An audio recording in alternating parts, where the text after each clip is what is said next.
Well, that possible transfer of the Gitmo detainee is getting a lot of mixed reaction on the Hill.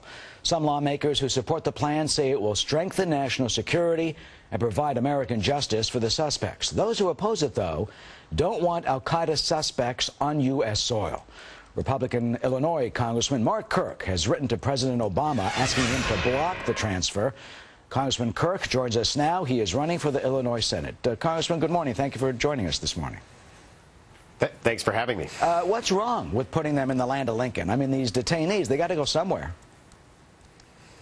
Well, we're now going to introduce al-Qaeda to America's second city, Chicago. We're home to the world's busiest airport, O'Hare, and to the tallest building in North America, the Sears Tower.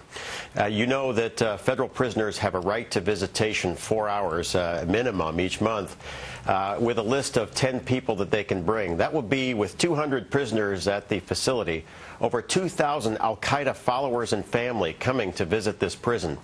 At best, these people will also be able to convert other prisoners to the cause of jihad against America.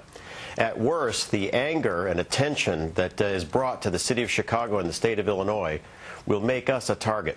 Well, do you think that the federal authorities, our government of the United States, would actually let these guys have visitors, as you say? By federal law, federal prisoners have a right to visitation. And so we will now see a flow of al-Qaeda-connected family and followers coming through O'Hare to visit this Illinois facility. It dramatically increases the risk to our community and our state. That's why all of the Republican members of the Illinois delegation have come out against this move. The other side says that this is an economic development measure, but the way to fix a mismanaged and corrupt economy in Illinois is not to bring al-Qaeda terrorists to our state. Well, you know, you raised 2 points. One is the Sears Tower was a target of a suspected terror plot by Islamic radical terrorists at one point. And there's something else.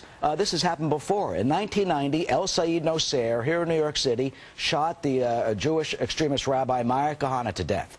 Nosair goes up to Attica, and guess who visits him over the next 3 years?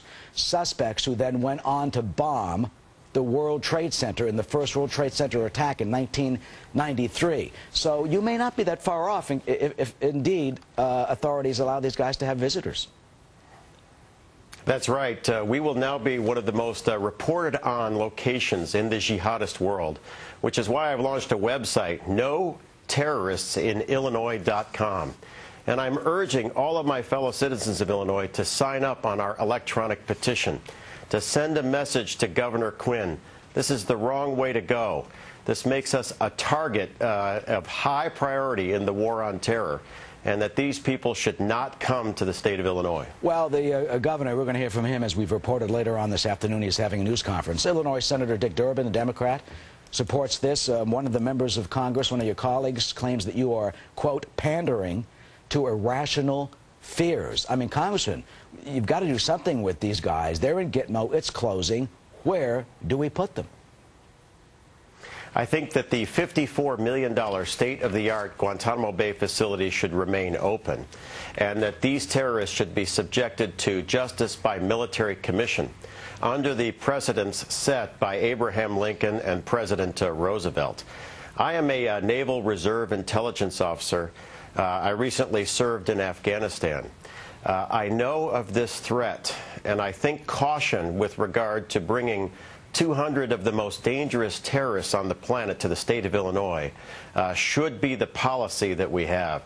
I fear that this is the wrong way to go, which is why I'll be offering an amendment to the supplemental appropriations bill when it comes up, calling for a Homeland Insecurity Impact Statement to be fully worked out before any terrorists are brought to Illinois. All right, Congressman Mark Kirk, we thank you, and you do raise an interesting point.